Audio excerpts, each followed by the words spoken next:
Imagine this. It's the year 1212. Across Europe, thousands of children suddenly leave their homes. No weapons, no armies, just faith. They march toward Jerusalem, believing their innocence alone will reclaim the Holy Land. But what happened to them is one of the most heartbreaking and controversial mysteries in history. Some say they vanished into the sea. Others claim they were betrayed, sold into slavery.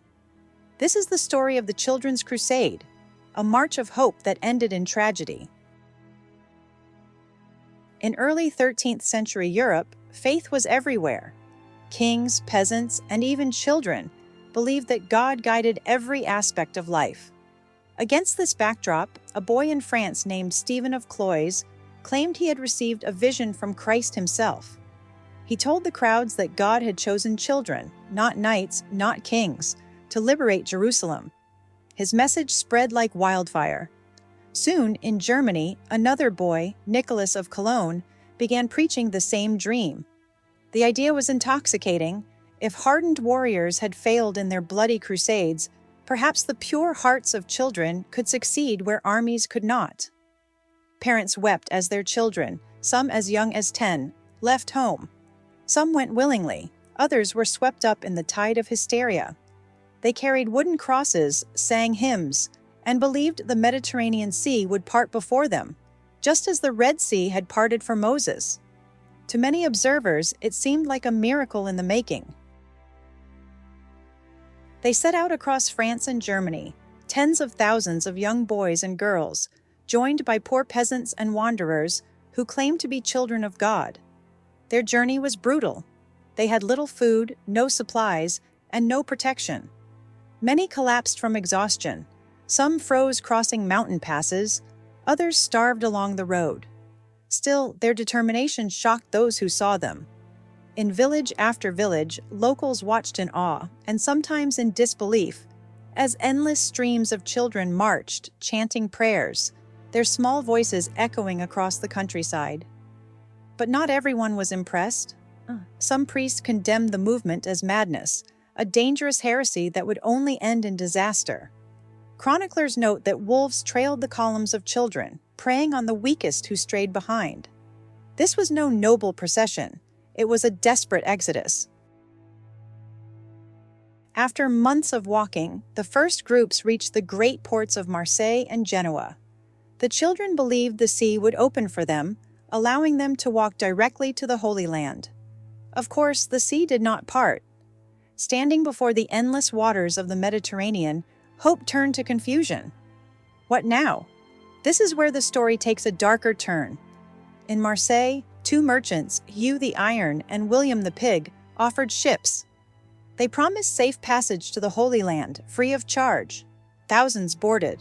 They believed salvation was only days away. But those ships never reached Jerusalem. According to later reports, storms wrecked some vessels off the coast of Sardinia. The rest sailed south, not to the Holy Land, but to the slave markets of North Africa. There, the children who had once sung hymns to God were sold like cattle. The betrayal was total. The Crusade of Innocence ended in chains.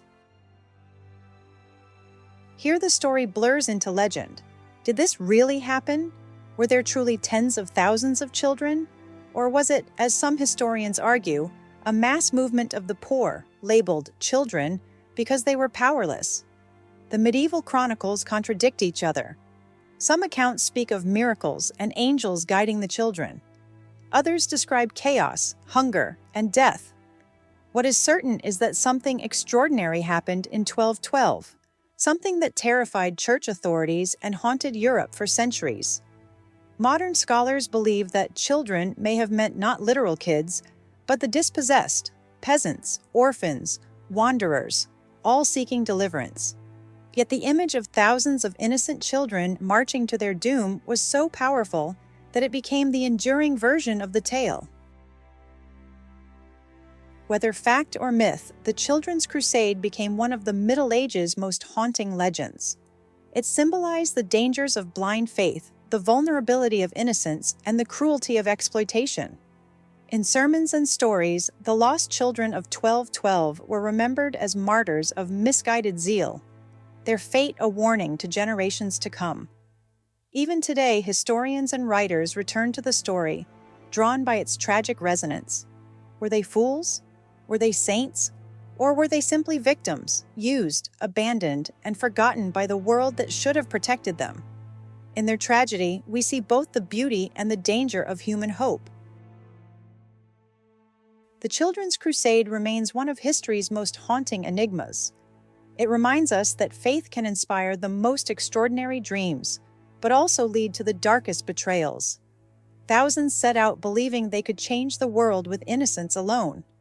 But innocence, in the end, was not enough. They vanished into the seas, into slavery, into legend. So, what do you think? Was the Children's Crusade a real historical march of children, or just a medieval myth? Let me know your thoughts in the comments. And if you enjoyed this journey into history's forgotten corners, make sure to like, subscribe, and join us again for more stories the history books never told.